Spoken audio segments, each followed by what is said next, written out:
Hello and welcome to the British Chamber of Commerce Singapore's podcast channel.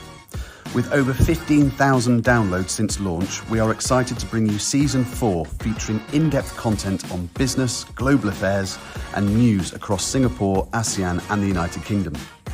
We've had some extraordinary guests on our channel, including W Series driver Abby Eaton. I've got thoughts of the future now. I'd love to try and kind of mentor some of the younger drivers, Renowned UK international education champion, Professor Sir Steve Smith. Over about a 4-year period, we kept increasing the resources going into mental health provision. Chief Executive and Director of the London Design Museum, Tim Marlowe. The way we design is actually thinking about the needs of everyone. And CEO of the Industry Cluster Group at JTC, Alvin Tan. If you look at PDD, we are creating an ecosystem of companies, government agencies and industry associations in the digital space. Thank you, as always, for your continued support, and I hope you enjoy this podcast. Hello and welcome to the British Chamber of Commerce Singapore's podcast channel and this series, which is in conversation with me, David Kelly. I'm the Executive Director here at the Chamber. And this is the series where I sit down with some really brilliantly inspiring and interesting people to find out a bit more about them, their organisation and what they do. And over the last few years, we've seen many UK activities between both the UK and Singapore, and more regionally, from the Free Trade Agreement to the Digital Economy Agreements, to the recently announced Green Economy Framework. There's a lot of UK-Singapore activity that really embeds that deep and broad relationship between our two countries. But more wider than that, the UK became an ASEAN Dialogue Partner in 2021, a partnership which was the first that I think ASEAN nations had agreed to in 25 years to accept another country into that. And that is set to build closer cooperation between the UK and the region on a range of issues such as trade and investment and climate change and the environment and science and technology and education, which is really exciting. And more recently, the UK reached an agreement in principle to join the Comprehensive and Progressive Agreement for Trans-Pacific Partnership, or the CPTPP, a landmark move reaffirming the UK's commitment to the Indo-Pacific region. So, who better to have as my guest today than the UK's Minister of State for the Indo-Pacific, the Right Honourable Anne-Marie Trevelyan. Anne-Marie, it really is a pleasure to have you with us. Thank you so much for carving a little bit of time in your journey to Singapore. Thank you so much, David. It's lovely to be back. Last time I was here, I think I was in Singapore for about 8 hours, quite a lot of which was spent with you, the Chamber, and some of our great businesses based here, and hearing from them what the opportunities are for Singapore. I'm back for a whole 4 days this time, which is very exciting. Feels almost like a holiday. Chance to be at the Shangri-La Dialogue with my new, as you say, Indo-Pacific FCDO hat on, because our commitment to the Indo-Pacific isn't only a tilt, as we've been calling it over the last few years, but is very much now a key pillar around domestic security with our Euro-Atlantic near neighbourhood issues, of course, and our leading role in sustaining defence there. But really importantly, the Indo-Pacific is absolutely critical to UK interests. Now and over the next 50 years, we're going to see this be the engine of growth for the world. We want to make sure that UK businesses can be at the heart of those growth opportunities, and that we are therefore an important, trusted and active partner in the region overall. It's a big region, isn't it? I mean, where are you seeing some of those opportunities for British business in the UK more broadly?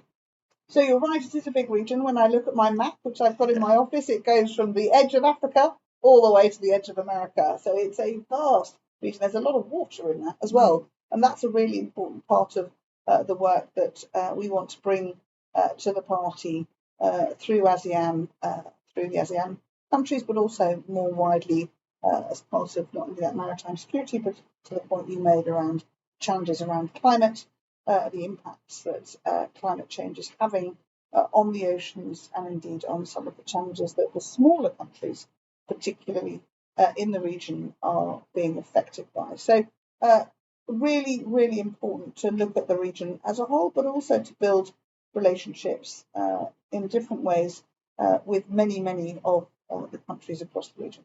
And the CPTPP, or the Comprehensive and Progressive Agreement for Trans-Pacific Partnership, and I've had impressive. Lots of practice of saying that, I can assure you. And that is a really brilliant enabler for the UK, isn't it? How does that fit into your sort of Indo-Pacific strategy, and how more can we help businesses to sort of take advantage of that?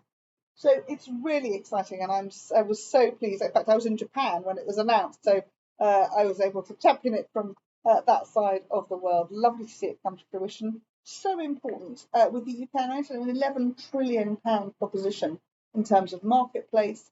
Again, in these countries where some of the greatest growth is going to come in the years and decades ahead. An incredible young workforce, more and more highly educated, opportunities for the UK to be part of that growth. But also really important, I think, to think about how we engage in that trade piece, but also we can then bring some of the UK businesses really world leading, not only goods, of course, an opportunity as we've stripped away tariffs to be able to sell our fantastic products more widely into these markets, but also what the UK is brilliant at, which is our service industries, which are, many and, something like 70% of the UK's GDP, to bring those into the region and to be able to help grow that expertise and those market opportunities right across the region too. I think some really exciting opportunities for businesses. One of the challenges I think we all have is to ensure that British businesses have the opportunity and the tools to be able to reach out into these new markets. For a long time, that EU focus has been a big enough market for many businesses, and that's understandable.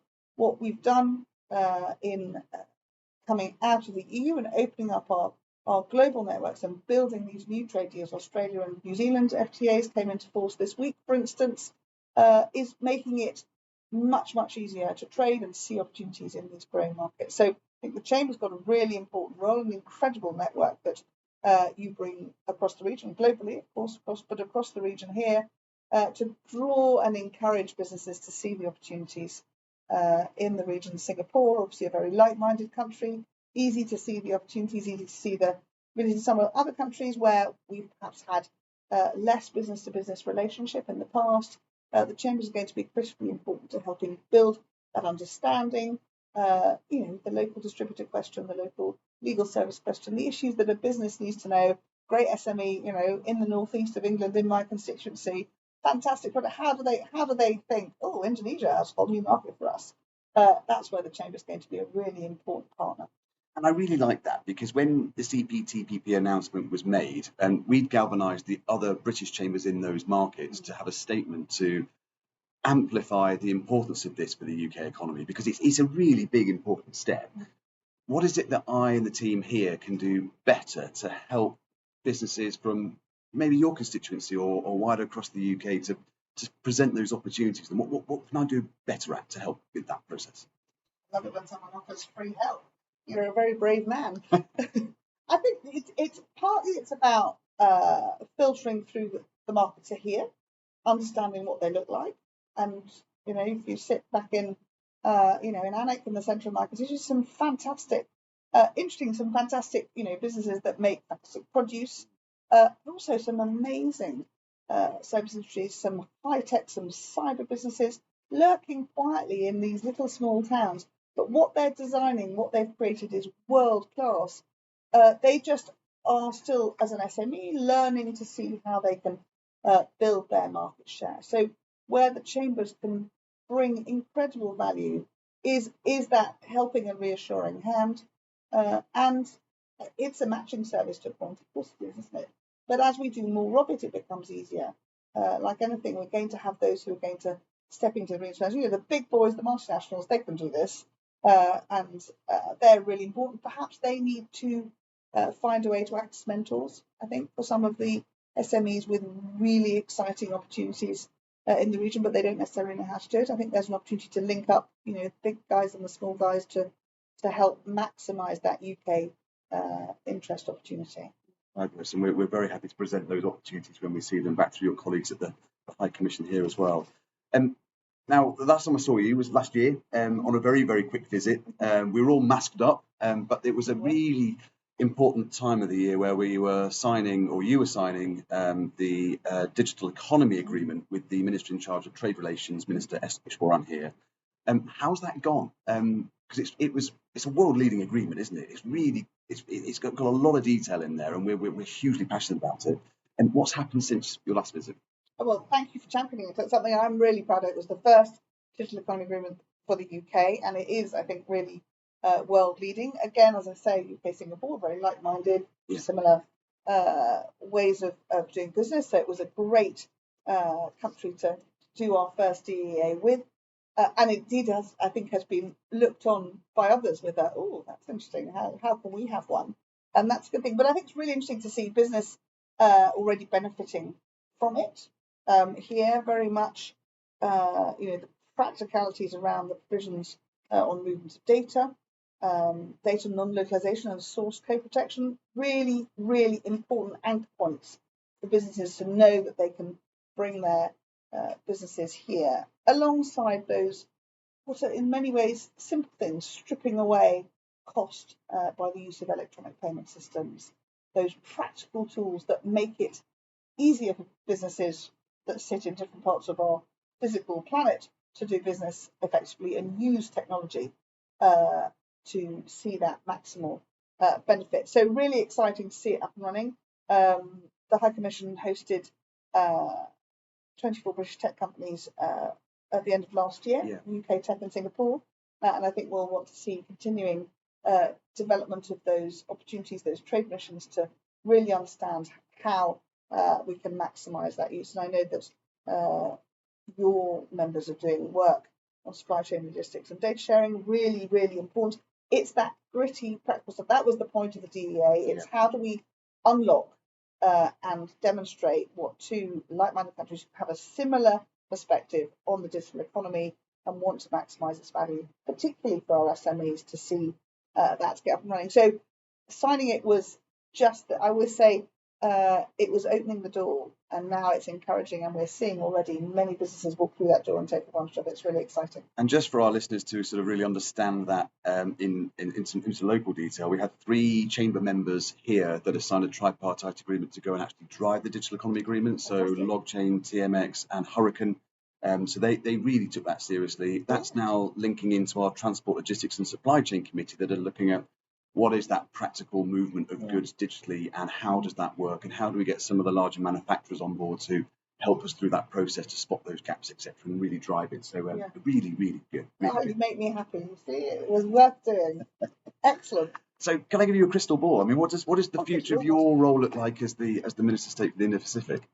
What's on your agenda? Lots and lots of activities. So I think there are so many parts to the UK's developing relationship with the Indo-Pacific, which are really exciting, some of which, as we've discussed already, around trade, where the growth is in this region. How do we harness that? And I hope that, the trade tools that I put in place as when I was Secretary of State for Trade around Australia, New Zealand, CPTPP coming through, DEA, now the green economy framework, moving to how we make sure that we bring UK business expertise into that green economy. So there's a really big piece of ongoing work, which we, I suppose, kicked off as when we had the presidency of COP26, which was at a broad brush level, trying to get the whole world all pointing in the same direction.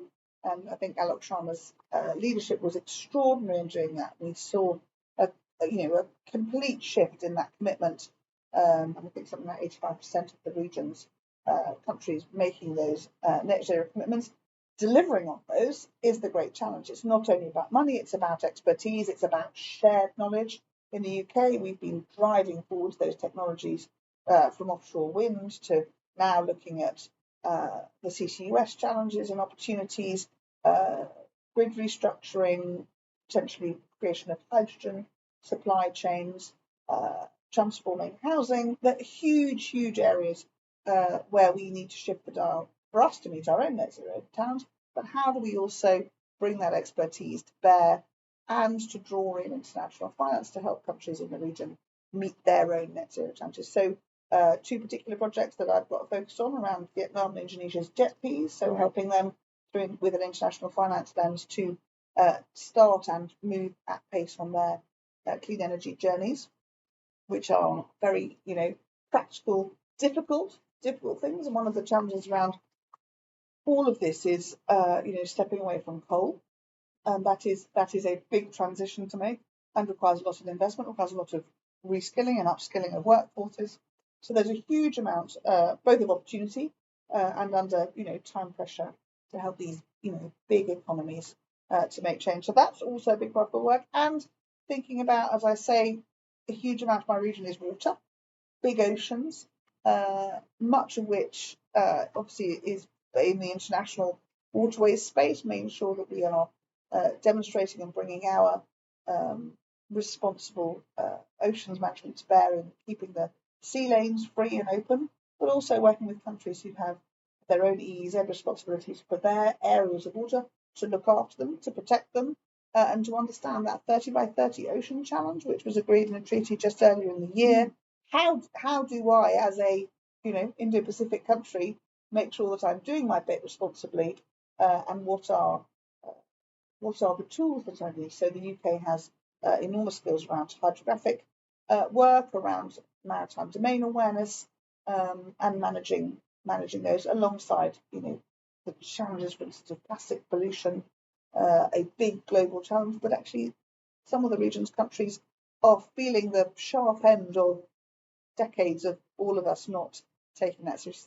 There's a whole series of areas, from what you'd call day-to-day trading right through to tackling the climate shocks, but also dealing with how we solve some of those challenges. But what's so interesting is you see the technology coming through, the creativity in some of our young entrepreneurs to solve some of these challenges. I want to make sure that UK talent has an opportunity to be part of the region's success. It's very to hear the power of the UK as a maritime nation coming through with your ambitions as well in the region. It's great to hear. It's really, really good to hear. How did you get into politics in the first place? Because you're inspiring me about how do I help do a better job for the UK in this part of the world. So what got you into politics in the first place? So my granny would tell you that the answer was righteous anger. I used to get really cross when stuff didn't work. I still do get very cross when stuff doesn't work. And someone pointed out that instead of just throwing things at my telly when I was cross, I should get involved and see if I couldn't make a difference. So I did. I don't suppose I for a moment thought I'd actually get elected. You never do. It's the strangest thing to put yourself forward for election in a democratic process where you are asking people to have faith in you to go and be their voice in your national government. But it's something that I love to do, and no 2 days are ever the same, which sometimes has its challenges. And at the moment, no two countries are ever the same day to day. I am constantly on a plane.